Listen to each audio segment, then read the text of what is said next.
des gens qui sont malades. Et tout le peuple de Dieu dit Amen. Amen.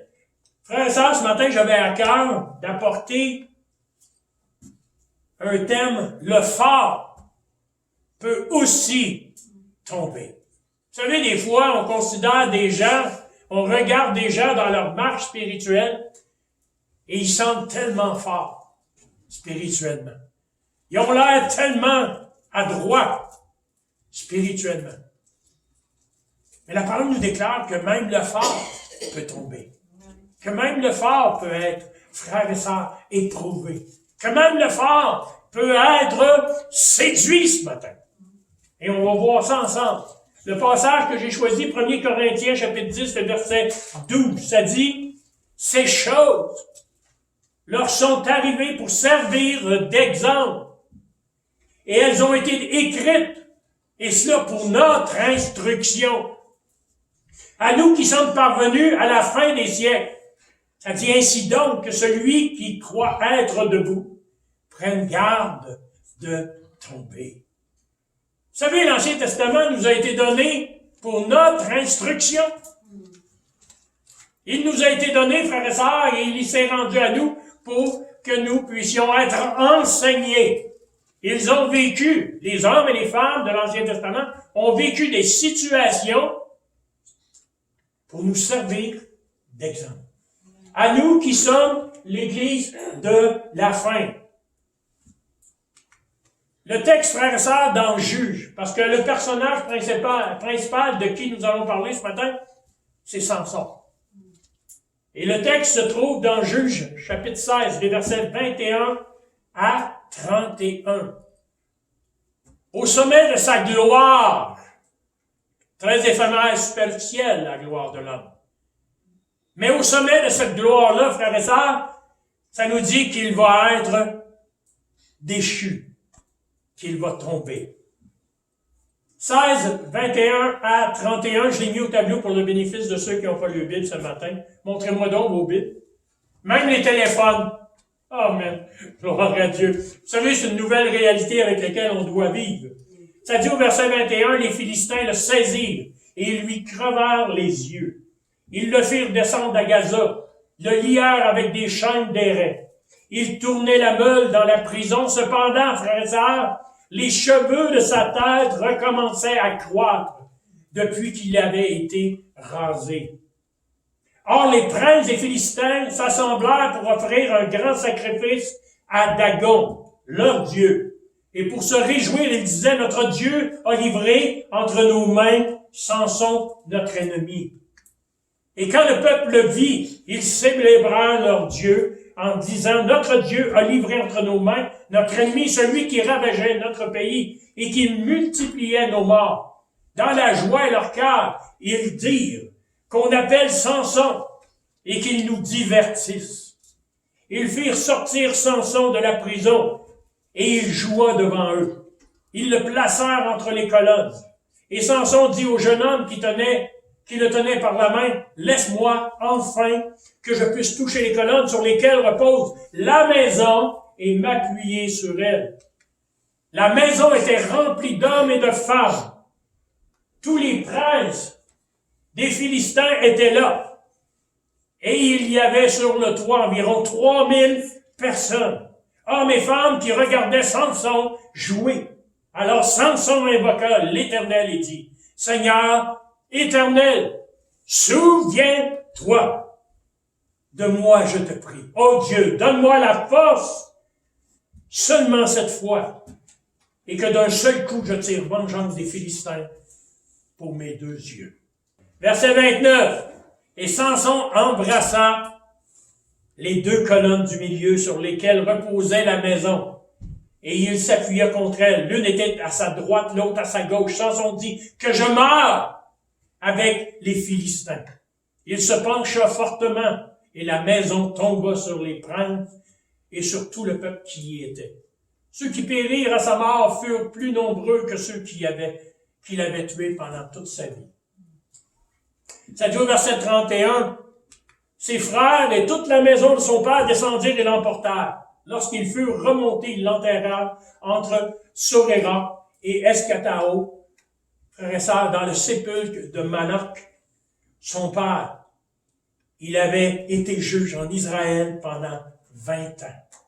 Choisi de Dieu. N'est-ce pas merveilleux ce matin?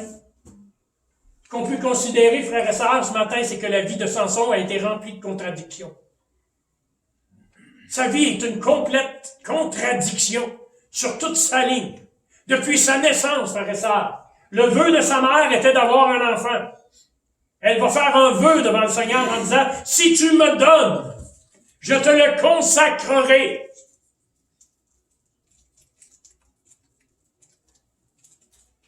Et sa vie va lui être consacrée, frères et sœurs. Mais malheureusement, frères et sœurs, ce qui arrive, c'est qu'il n'a pas pris au sérieux l'appel. Il n'a pas pris au sérieux, frères et sœurs,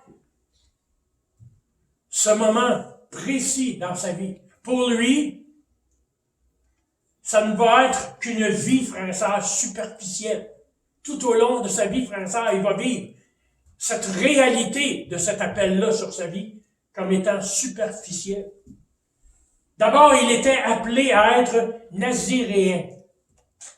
À ne pas confondre ce matin avec Nazaréen. Nazaréen. Amen. Il y en a un, c'est nazi, l'autre, c'est Nazaréen. Amen. Nazaréen, c'est celui qui est né à Nazareth. Amen. Naziréen, frères et sœurs, c'est celui qui pratique le naziréra. Je sais, c'est un exercice de diction. Amen. Je le maîtrise pas de ben, mais c'est pas grave, vous avez au tableau, vous allez pouvoir suivre. Ça dit dans Juge 13, 5, frères et sœurs, qu'il est consacré dès le ventre de sa mère. Un appel, frères et sœurs, sur sa vie, à servir Dieu.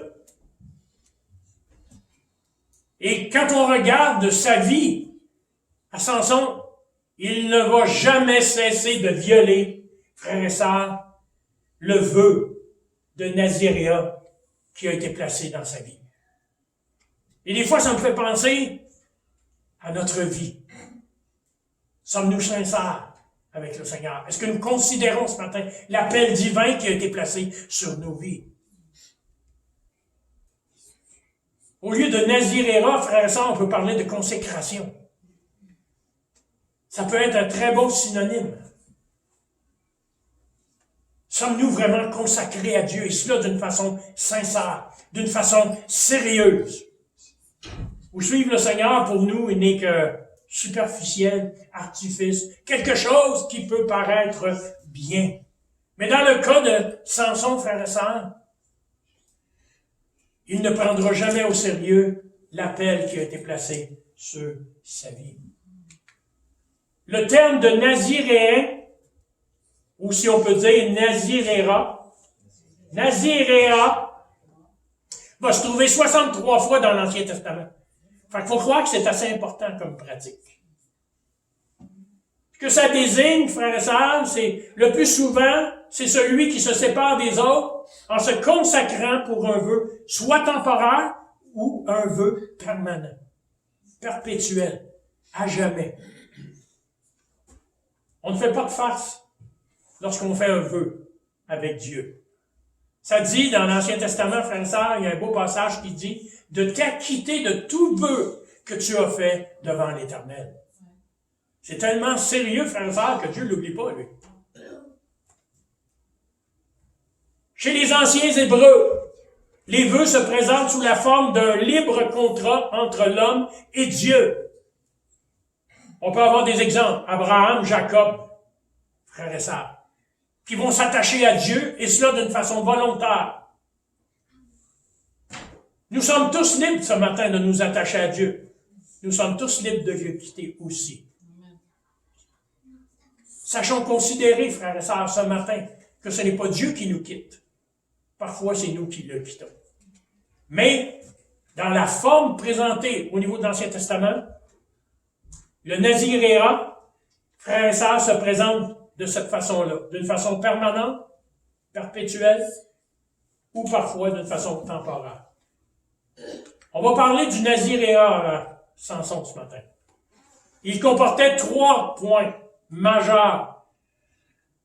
Le premier, c'est qu'il devait s'abstenir de boissons enivrantes et du vin.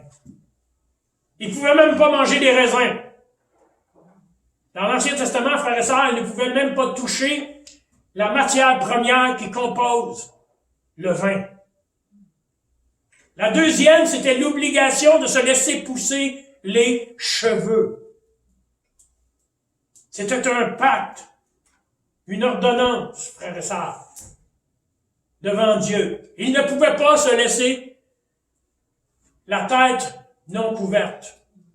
Il devait avoir les cheveux longs. On va expliquer tantôt les cheveux longs, c'est quoi.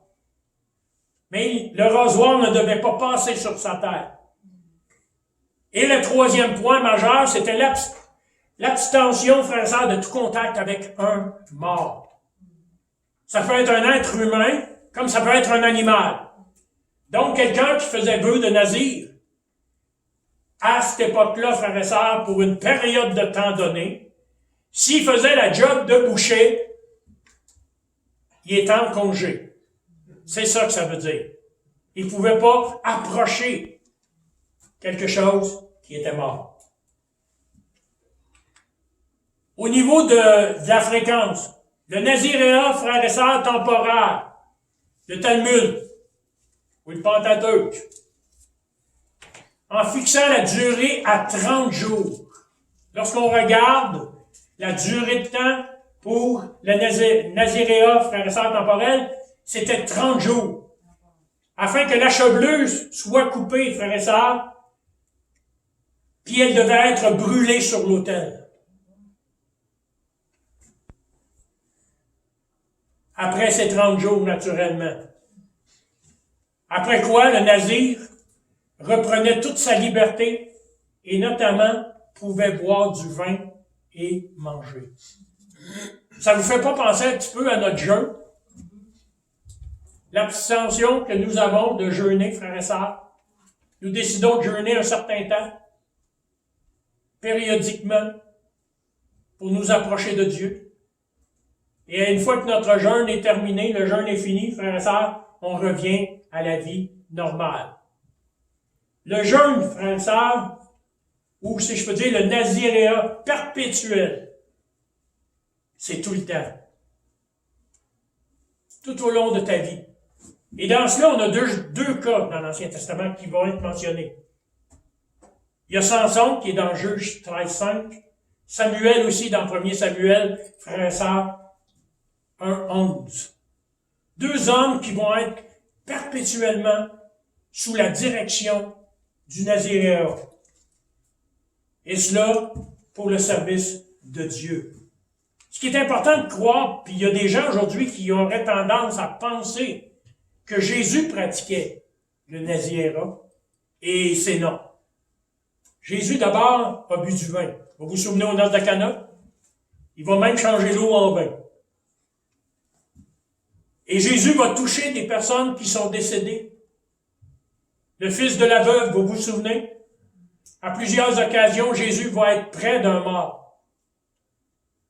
Va être dans un avenue, frères et sœurs, très proche de personnes décédées. Et en cela, il ne transgressera jamais la loi du nazir, frères et sœurs, parce qu'il n'était pas soumis à cette même règle. Donc, Jésus était comme vous et moi. Et il n'a pas été soumis au nazir. À un point tel, frères et sœurs, que Jésus n'avait pas les cheveux longs. Vous savez, c'est une belle image qu'on donne. Aujourd'hui, on se plaît à représenter un Jésus qui est beau. Un beau Jésus. Vous vous souvenez, je me souviens, lorsque j'étais à la petite école, on avait les Nouveaux Testaments avec un beau Jésus blond aux yeux bleus. Avec une belle petite barbe. Frères et sœurs, Judas va être obligé de lui donner un baiser. Parce que Jésus se dissimulait à travers la foule. La Bible nous déclare qu'il n'avait rien pour attirer le regard. Vous savez, lorsque vous avez les cheveux longs et très longs, un homme, ça se remarque vite. Et au milieu de la foule, frères et sœurs, ça nous dit que Judas va être obligé de l'embrasser pour le désigner. S'il avait eu les cheveux longs, contrairement au style accepté à l'époque, il serait certainement distingué. On aurait dit, il aurait juste eu à dire, celui qui a les cheveux longs. Mais Jésus se confondait parmi les siens. Et Judas va être obligé d'aller vers lui et de l'embrasser. Il importe de mettre en perspective toutes ces images, frères et sœurs, de Jésus qui déforment la vraie nature et nous donnent une fausse perception de sa personne. Ils ont essayé, ceux qui ont Internet, allez voir sur votre moteur de recherche, marquez le vrai visage de Jésus. Ensuite, marquez photo. Et vous allez voir, il y a des hommes de science aujourd'hui qui ont essayé, par divers moyens, par la culture du temps, de faire une représentation du visage de Jésus. Je vous jure, là, il est loin du Jésus qu'on avait sur nos Nouveaux Testaments. Pour être conforme à ce que les hommes étaient en son temps, frères et sœurs, il ressemble en rien au Jésus qui nous est présenté. Ça ressemble à rien au Jésus qui nous est présenté, frères et sœurs, dans certaines églises aujourd'hui. En image. Jésus n'avait rien de cela. Savez-vous, Jésus n'était pas canadien, n'était pas américain, n'était pas chinois. Il était, frères et sœurs, un homme à l'image de son temps et à l'image de son peuple. Trop souvent, nous essayons de configurer Jésus ou de le voir tel que nous sommes. Mais Jésus était à son image pour son temps, frères et sœurs. Il ressemblait à un Juif. Il ne ressemblait pas à un Canadien. Vous savez, il y a quelqu'un un jour, je m'en vais, je prends l'autobus, puis il y a une dame qui vient me voir, puis elle dit, vous, elle dit, vous venez des pays de la Russie, vous? J'ai dit, non, madame, je suis un petit Canadien français. J'étais jeune dans le temps. Elle dit, vous avez toute d'une personne qui vient de la Russie. La physionomie d'un Russe. J'ai dit, non, madame. Des pays nordiques. Non, madame. J'ai dit, je suis un petit Canadien français. Je suis un petit Québécois. Je peux ressembler à n'importe qui, vous savez. C'est effrayant, moi, tout le monde qui m'arrête et qui me dit, t'appelles-tu un tel? Non. Tu me fais penser à lui. J'ai beaucoup de ressemblances. Mais je suis un petit Canadien français, ça. Il n'y en a pas deux comme moi. Il y a juste moi. Maintenant, il y en a qui vont me dire, ouais, mais la parole, frères et sœurs, nous enseigne qu'un homme ne doit pas porter les cheveux longs. Que c'est une honte pour lui de porter les cheveux longs. Paul va écrire à l'église des Corinthiens, frères et sœurs. Et tout le monde sait que l'église des Corinthiens était une église largement ouverte. Ouverte à toutes sortes de choses. Et Paul, frère et sœur, va venir et il va donner ce passage-là en disant, la nature elle-même vous enseigne-t-elle pas que c'est une honte pour l'homme de porter de longs cheveux, mais c'est une gloire pour la femme d'en porter parce que la chevelure lui a été donnée comme voile. À l'époque, frères et sœurs, les hommes pouvaient porter les cheveux aussi longs que les femmes. Ce qui avait tendance à les dénaturer. Vous savez, nous vivons dans ce genre d'époque-là aujourd'hui. Tu rencontres un homme, tu rencontres une femme, malade d'autres, tu ne sais pas qui est qui. Avez-vous remarqué ça? Il y a des hommes, frères et sœurs, qui ont des traits très féminins. Tu lui donnes une chevelure, tu lui laisses pousser les cheveux, maquille-les, puis tu mettras ta main au feu que c'est une femme. Par contre, je connais des femmes, frères et sœurs, qui sont aussi larges que moi. Sont plus fortes que moi. Coupe-les les cheveux, frères et sœurs, comme un homme, puis tu vas te rendre compte que des fois, la confusion est là. Regardez-vous la TV, des fois. Ça arrive des fois que j'en vois, puis je me pose la question, puis je demande à François, c'est un homme ou c'est une femme? Et c'est dans ce sens-là que Paul va venir exhorter l'Église de Corinthe. Quand il parle aux Corinthiens, la nature, frères et sœurs, a pourvu pour chacun de nous d'un caractère, d'une physionomie. Et en cela, frères et sœurs, on doit être susceptible de se reconnaître. La longueur des cheveux n'est pas le point principal de ce passage-là. Mais on peut en tirer des applications qui sont suivantes. Nous devons respecter les indicateurs de genre de notre culture. Les hommes doivent ressembler à des hommes. Et les femmes à des femmes. Le plan de Dieu n'est pas que nous renoncions à notre identité sexuelle. Il ne m'a pas créé, frère et sœur, pour que je ressemble à une femme. S'il avait voulu que je sois une femme, il aurait fait de moi une femme. Pensez-vous?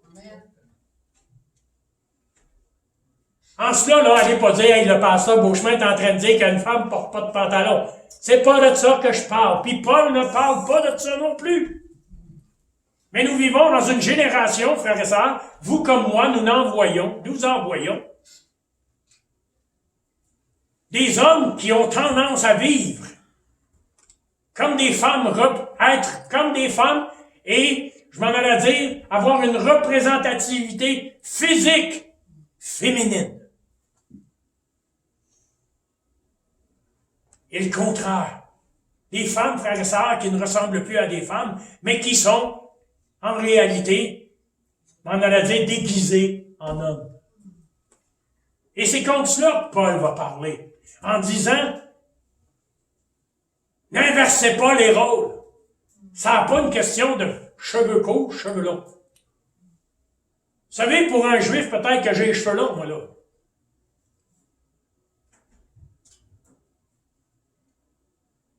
C'est quoi la longueur de cheveux pour une femme? C'est pas là-dessus, c'est pas le discours que Paul veut apporter. Ce que Paul veut dire, c'est que nous ne devons pas inverser les rôles prévus par Dieu en ce qui concerne l'homme et la femme. Autant que Jésus, frères et sœurs, les seuls sur lesquels on pouvait avoir de gros doutes, ou les femmes, frères et sœurs, les prêtresses des dieux idolâtres. Elles se faisaient raser la tête comme les prostituées. On doit faire attention. On ne doit pas inverser les rôles que Dieu a prévus en ce qui a trait à un homme. Si t'es un homme, sois un homme. Si t'es une femme, sois une femme.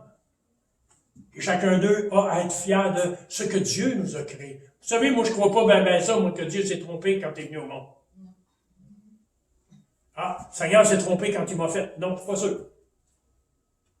Le rôle des hommes, frères et sœurs, des femmes n'ont pas changé, mais la manière dont nous les représentons n'est plus la même aujourd'hui.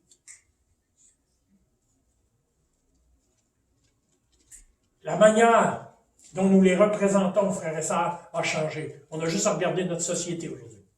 C'est pas compliqué de comprendre ce que Paul veut dire dans Corinthiens. Si Paul était au milieu de nous aujourd'hui, il pourrait tenir le même discours. Dieu a donné aux hommes et aux femmes des rôles qui sont différents. Et l'expression de la chevelure est un moyen d'exprimer cette différence. Les cheveux d'un homme doivent être masculins. Et les cheveux d'une femme doivent être féminins. Êtes-vous d'accord? Je me vois assez mal avec les cheveux au milieu du dos, moi.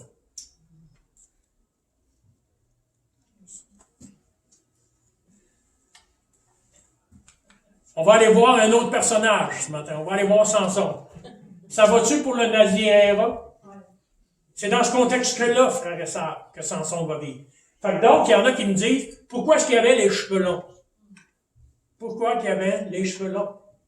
Pour la simple et bonne raison que par rapport au caractère et l'appel qu'il avait reçu, selon les convictions de ce temps-là, frères et sœurs, aucun rasoir ne pouvait passer sur sa tête.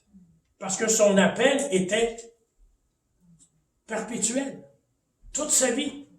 C'est pour ça qu'il ne rasera pas sa tête. En théorie, il ne devait pas s'approcher de boissons enivrantes.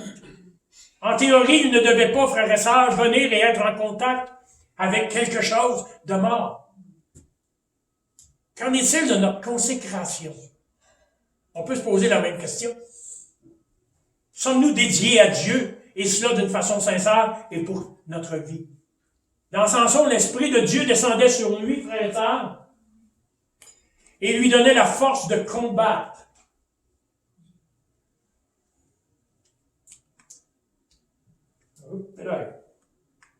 Et voilà, désolé. Lui donnait la force de combattre, frères et sœurs, les Philistins, les oppresseurs d'Israël. Notre consécration, frères et sœurs, l'appel que l'on a eu, nous sert dans le combat contre l'ennemi. Le Saint-Esprit vient sur nous, pourvu que nous lui sommes dédiés et consacrés. Et cela dans la marche que nous voulons faire. En même temps, frères et sœurs, Samson était un homme léger dans sa conduite. Et un homme plein de vengeance et de péché. Quand je vous parlais tantôt que Samson a vécu une vie superficielle, il s'enfargeait pas d'un fleur du tapis avec la nature de son appel. Il n'a jamais pris ça en considération, qui était appelé de Dieu. S'il l'avait pris en considération, frères et sœurs, il se serait éloigné des convoitises de son temps. Il se serait attaché à Dieu. Mais au contraire, c'était un homme volage. Vous savez, Samson aimait les femmes. Sur tous ses aspects. Samson, frères et sœurs, aimait fêter, outre mesure. Vous savez, c'est pas le pasteur Beauchemin qui dit ça le matin. C'est écrit dans votre parole. Ça nous dit, frères et sœurs, qu'il aimait bien aller faire un tour chez les Philistins. Probablement qu'il savait organiser des parties. Ça va même aller, frères et sœurs, où est-ce que il va désirer prendre une épouse chez les Philistins. Pour un juif, ça se fait pas. Mais lui, c'était pas là. Même son père va dire, n'y a-t-il pas assez de jeunes dames au niveau du peuple d'Israël qu'il faut que tu ailles te vautrer avec une femme philistin? Samson savait, frères et sœurs, comment s'éloigner de Dieu. Et cela, je m'en allais dire, pour lui, c'était sans conséquence. Dans son esprit à lui, c'était sans conséquence. Ce qu'on peut dire ce matin, c'est que sa vie illustre le fait que quand nous cédons à la tentation, cela nous mène directement au péché. Quand on cède à la tentation, frères et sœurs, ça dit résistez-lui avec une ferme assurance et il s'éloignera de vous. Mais quand tu as décidé déjà dans ton esprit de céder, et c'est ce que Samson faisait, il aimait trop la chair, il aimait trop son plaisir, frères et sœurs, pour résister. Dieu peut ce que ça démontre, c'est que Dieu peut se servir, frères et sœurs, ce matin, d'un homme qui est pécheur, et cela pour accomplir sa volonté. Il peut se servir de qui il veut, quand il veut. Et ça veut dire quoi? Ça veut dire, frères et sœurs, qu'il ne permettra pas que nous échappions, pourtant, aux conséquences de nos actes et nos décisions. Sachons, frères et sœurs, que on ne se moque pas de Dieu ce matin. Ce que nous avons semé, nous allons aussi le récolter. Ah, c'est pas grave, c'est jamais grave.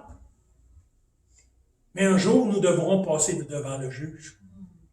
Et nous récolterons, frères et sœurs, ce que nous avons semé. Si nous avons travaillé pour le maître ou si nous avons été, d'une certaine façon, indifférents ou négligents. Il est communément reconnu ce matin, frères et sœurs, que les leaders, et c'est là le danger aussi, ceux qui dirigent, les ministères, mais aussi, frères et sœurs, les membres de l'Église et beaucoup d'autres personnes vont refuser d'admettre leur tort. Vous savez pourquoi? David était un homme qui a commis de grandes fautes. La Bible nous déclare même qu'il va faire tuer un homme. pour posséder sa femme. Vous savez, son péché n'est pas moins que le nôtre. Son péché n'était pas moins répréhensible. La différence, frère et sœurs, c'est qu'il connaissait Dieu et qu'il savait se repentir et qu'il savait reconnaître dans une certaine proportion ses torts. Reconnaissons ce matin que tout homme va commettre un jour des erreurs. J'en connais tellement, frères et sœurs, que c'est toujours les autres qui font des erreurs, eux autres qui en font jamais. Sachons reconnaître où nous nous sommes trompés. La parole nous déclare, regarde d'où tu es tombé ce matin. Ça dit, relève-toi puis marche. Sachons reconnaître que nous avons parfois tort. La question qu'on peut se poser ce matin, vous ne levez pas la main, vous n'êtes rien, faites une introspection, allez en dedans, mais qu'en est-il de chacun de nous dans l'Église? Est-ce que nous croyons que nous pouvons chuter ce matin? Ah non, moi je tombe jamais. Non, non, non. Il y a juste le pasteur qui peut tomber. Moi je suis parfait. Des fois, frères et sœurs, là, c'est ce qu'on pense. On ne le dit pas, mais on le pense. Ah, certainement, c'est moi qui ai raison, l'autre qui a tort. Mais si tu avais tort, sachons reconnaître qu'on peut s'être trompé des fois. Sachons être capable d'aller voir un autre frère ou une autre sœur et dire « Je te demande pardon parce que je me suis trompé. » On a trop tendance des fois à envoyer en dessous du tapis la poussière. Oui, frères et sœurs, même le fort parmi nous, même le fort dans l'Église, frères et sœurs, même celui qui a l'apparence d'être fort peut tomber, particulièrement s'il ne vit pas selon les règles et selon l'appel que Dieu a placé. Définitivement, si tu ne vis pas selon le plan de Dieu, puis selon les indications que Dieu a données, tu vas pécher et tu vas tomber. En ce qui concerne Samson, frères et sœurs, il a laissé le péché prendre le dessus sur sa vie. Son plan n'était pas de servir Dieu. Il se glorifiait dans sa force. Il se glorifiait, frères et sœurs, dans cette force que Dieu lui avait donnée, et non dans Dieu. Et sa force ne servait pas, frères et sœurs, à glorifier le Seigneur, ni à servir Dieu lui-même, mais sa force lui servait à lui seul. Rappelons-nous toujours que nous serons jugés selon nos actes. Nos actes parlent beaucoup plus que notre langue. Tu peux dire à tout le monde que tu les aimes, c'est dans tes actes qu'on va voir si tu les aimes. Samson a contrecarré tous les plans que Dieu avait faits pour sa vie. Combien croient ce matin que Dieu avait des bons plans pour Samson? Au début, le plan de Dieu, c'était certainement pas que Samson meure les yeux crevés dans un temple idolâtre. En conséquence, frères et sœurs, de sa vie, de sa décision, je m'en allais dire d'une certaine forme de négligence, il va être conduit aveugle et sans puissance. Délaissé. La parole nous parle qu'il fut enchaîné. Parfois, nous aussi, frères et sœurs, nous pouvons prendre par notre liberté. Vous savez, ça reste toujours un choix personnel. En ce qui a trait à la liberté, frères et sœurs, ça reste un choix personnel. De persévérer, de continuer à être libre ou à devenir esclave. Tu choisis ce matin. Tu choisis de vivre dans ton péché. Tu choisis de continuer dans le péché ou tu choisis de regarder au Seigneur et d'être libéré. C'est ça que la parole déclare. Mais j'ai des nouvelles pour vous. Si on suit la tendance actuelle de ce qui se passe aujourd'hui, le péché est mort. Le péché n'existe plus. Voyons, pasteur, tu crois encore au péché? C'est folklorique. Dieu est tellement bon, il pardonne à tout le monde. Il aime tout le monde, on va tout aller au ciel, même si on ne vit pas pour lui. On peut perdre notre liberté. On peut devenir esclave, frères et sœurs, de ce qui nous enchaîne.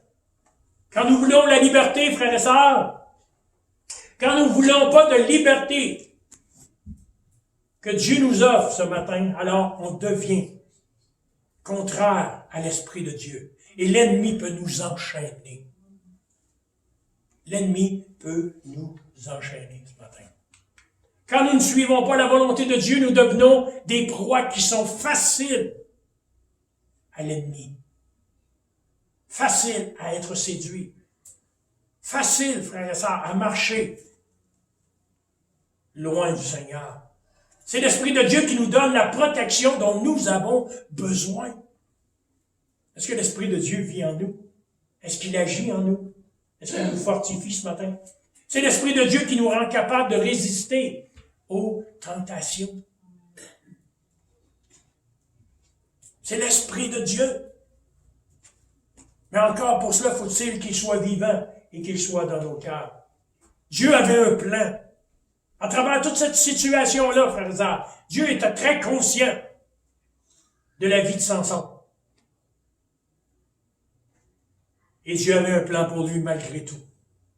C'était pas le plan initial de Dieu.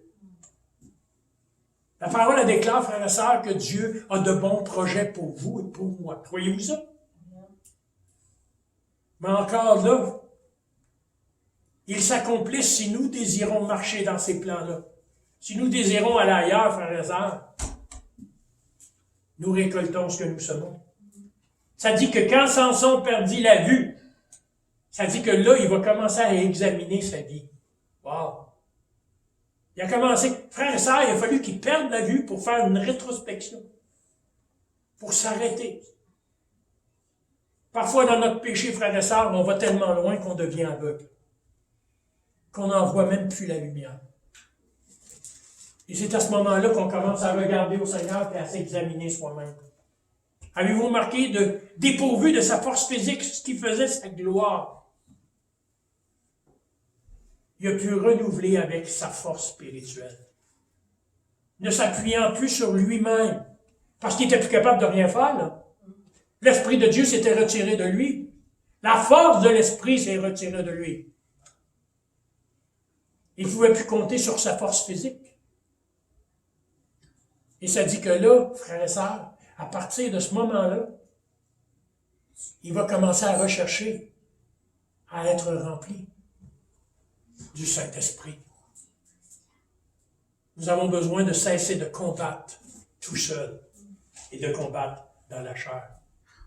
La Bible nous déclare que Samson retrouvait d'une façon progressive. Avez-vous remarqué, c'est pas venu d'un coup sec?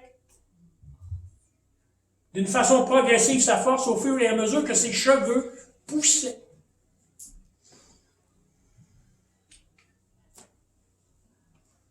Au fur et à mesure que ses cheveux poussaient, frères et sœurs. Ce que je trouve encore drôle, avez-vous remarqué?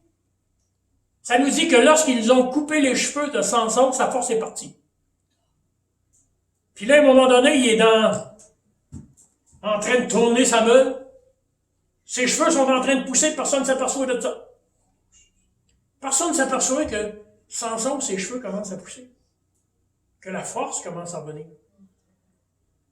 Avez-vous vu la grâce de Dieu, comment c'est bon? Il a aveuglé l'ennemi. Il a fermé les yeux de l'ennemi. Me semble, si t'es wise un peu, puis que tu sais que c'est ses cheveux qui lui donnaient sa force, la première chose que tu fais, tu t'assures que les cheveux ne repoussent plus. Tu le checkes à toutes les semaines, qu'il passe le rasoir. Mais ils ne l'ont pas vu. Puis pourtant, la parole nous dit, frères et sœurs, que Dieu a rendu les Philistins aveugles face à cette croissance-là. Et à travers ce cheminement-là, cheminement de son cœur, cheminement aussi de cette recherche-là en regard de l'Esprit, la parole nous dit que Dieu avait encore un plan pour lui. Si tu t'es éloigné du Seigneur aujourd'hui, reviens à lui. Si tu vis dans le péché aujourd'hui, reviens à lui. Il est digne, frère et sœur. Il est bon, juste, miséricordieux et il pardonne encore. Dieu nous offre beaucoup d'occasions, frères et sœurs. Nous avons besoin de nous tourner vers lui si nous voulons qu'il contrôle notre vie. Mais c'est là la question, voulons-nous qu'il la contrôle, notre vie? Samson criait vers Dieu, sachant qu'il était toujours présent. Wow. Pourquoi il faut toujours attendre d'être dans le fond du baril ou dans les problèmes pour se souvenir que Dieu est là? Hein? Quand ça va bien, on l'oublie. Quand ça va bien, ben regarde, ça doit être moi qui s'est acquis toutes ces choses. Vous savez, dans d'autres notes, c'est que ça dit, garde-toi de dire en ton cœur que par ta propre force, tu t'es acquis quoi? Toutes ces choses-là. Parce que c'est pas toi qui les as faites, pas toi qui les as eues, c'est le Seigneur qui te les a données. Êtes-vous d'accord avec moi? Amen. Dieu a entendu les prières de son serviteur, de Samson. Frères et sœurs, Dieu peut utiliser parfois la tragédie ou l'échec pour accomplir sa propre volonté. Dieu peut utiliser des tragédies. L'obstination humaine. Ça, c'est quelque chose. La parole parle que les sacrifices que les Philistins faisaient à leur Dieu, Dagon, étaient complètement inutiles. Si tu sers ce matin l'idolâtrie, c'est complètement inutile. Nous ne sommes pas sauvés, frères et sœurs, par les actes que nous faisons, par les œuvres que nous faisons. Nous sommes sauvés à cause de Jésus-Christ. Nous marchons parce que le Saint-Esprit vit en nous ce matin. Mais si nous sommes idolâtres et loin de lui, frères et sœurs, peu importe ce que tu vas faire, ça ne t'emmènera pas plus loin. Et tôt ou tard, la vérité, c'est que le royaume des Philistins va s'effondrer. Ta vie va s'effondrer. Si tu marches dans le péché, si tu marches loin du Seigneur, si tu es idolâtre ce matin, ta vie va être un échec. Ça peut être un succès aux yeux du monde. Mais ça va être un échec spirituellement. Un échec pour le royaume des cieux. Un échec perdu pour l'éternité. Avez-vous remarqué combien il y a de gens qui meurent aujourd'hui? Il y a des gens qui ont des fortunes qui meurent aujourd'hui et qui sont perdus pour l'éternité.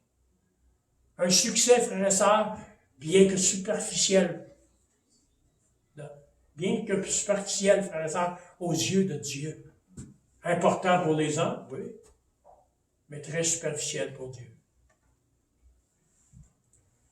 En conclusion ce matin, sachons que Dieu ne nous laisse jamais tomber, même si parfois nous le laissons tomber.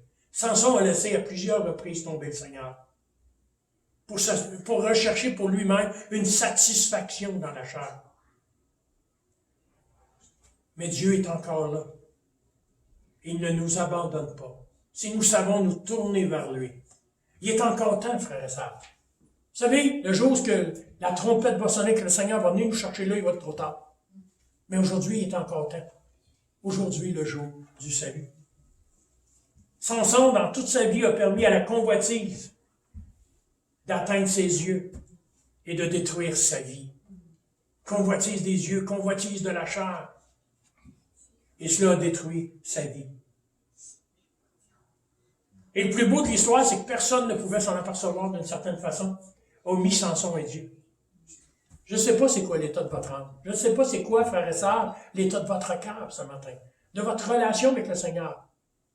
Ce que je peux voir, c'est ce que l'Esprit me révèle et c'est ce que vous manifestez à travers l'Assemblée. Mais l'état réel de votre cœur, c'est Dieu et vous qui le savez. Avons-nous cette certitude ce matin que nous sommes dans le plan de Dieu? Les leaders, ceux qui dirigent, les membres du corps d'aujourd'hui, frères et sœurs, sont des proies parfois toutes prêtes à tomber dans la convoitise et la tentation de ce monde. Aimons-nous plus Dieu que ce monde ce matin? Nous devons éviter d'arriver à un point où nous pensons n'avoir plus aucun compte à rendre à personne. Vous savez, c'est vrai que vous n'avez pas de compte à me rendre. Mais vous avez des comptes à rendre à Dieu. Je connais des gens, frères et sœurs, pour qui eux autres, ils n'ont même pas à rendre Dieu des comptes. Mais je connais un jour où nous serons appelés, frères et sœurs, à nous présenter devant lui. Et là, ça nous dit qu'il y a des livres qui vont être ouverts. Ça nous parle, frères et sœurs, que nos vies vont être scrutées. Et que nous serons jugés. Quand on pense qu'on n'a pas de compte à rendre à personne, cela nous expose, frères et sœurs, à une chute certaine. Si nous implorons le pardon ce matin, la parole nous déclare qu'il sera toujours là pour nous l'offrir. Il sera là pour nous relever quand nous tomberons aussi. Puis avez-vous remarqué les conséquences? Samson aurait pu dire, Seigneur, donne-moi ma force, que je retrouve ma force, que je retrouve mes yeux, que je détruis tout ce monde-là, puis que je sorte vivant, puis je vais continuer à te servir. Avez-vous remarqué que Samson, il est mort? Ça nous dit qu'il va faire s'effondrer le temple et qu'il va mourir avec les infidèles. Il y a toujours une conséquence à ce que nous faisons. Il y a toujours une conséquence. Et c'est à nous de sonder. Si nous nous sommes éloignés ce matin, revenons. Dieu est juste. Dieu est juste ce matin. Et il ne renie pas sa parole. Et c'est en cela que nous devons considérer. J'ai mis cette photo-là. Symbole de la puissance. La parole nous parle 3000 Philistins en une journée, frère, avec une mâchoire d'âne. Une mâchoire d'âne. Samson va tuer 3000 Philistins au plus fort de son combat. La Bible nous déclare que à la fin du combat, il va tomber à terre, d'épuisement, mort d'être épuisé. Et ce que j'aime, frères et sœurs, c'est que Dieu va venir et faire jaillir de la terre de l'eau pour rassasier son guerrier. Et malgré tout cela, frères et sœurs, son cœur était loin. Bien des fois, Dieu, frères et sœurs, fait des grandes œuvres dans nos vies, de grandes transformations. Ne soyons pas de ceux qui sont ingrats pour oublier, mais au contraire, reconnaissons l'œuvre qu'il accomplit en chacune de nos vies. Ben, des fois, nous sommes prêts à lui reprocher ce qu'il ne fait pas à nos yeux. Et on oublie tout ce qu'il a fait, tout ce qu'il a accompli. Et le plus grand miracle pour nous a été de nous sauver ce matin. Même le plus fort d'entre nous peut tomber ce matin. Garde-nous, Seigneur, de la chute. Surtout dans les derniers temps. La parole nous dit, frères et sœurs, que la séduction est grande. Ça dit que même une multitude, frères et sœurs, vont être séduits dans les derniers temps, dans les derniers jours. Il y a tellement de choses qui nous sont apportées aujourd'hui, frères et sœurs, qui sont contraires à ce que la parole enseigne. Et je connais tellement de chrétiens qui embarquent là-dedans. Jeunes et vieux. Je connais tellement de chrétiens, frères et sœurs. Ça dit, sondez l'Écriture, regardez, soyez fidèles à ma parole, et il n'y aura pas de confusion si vous restez fermes dans sa parole. Amen. Courbons la tête. Éternel, te remercions, Seigneur, de tes bontés, de ta grâce. Merci pour ton amour manifesté ce matin. Que nous puissions prendre conscience, Seigneur, de cette consécration, de cet appel que tu as placé dans nos vies. Que nous puissions marcher fidèlement. Que nous puissions marcher avec, Seigneur, empressement, sincérité. Que nos cœurs soient vraiment dévoués ce matin. Éloigne nos cœurs de ce monde perdu, afin que nous puissions rester attachés à toi.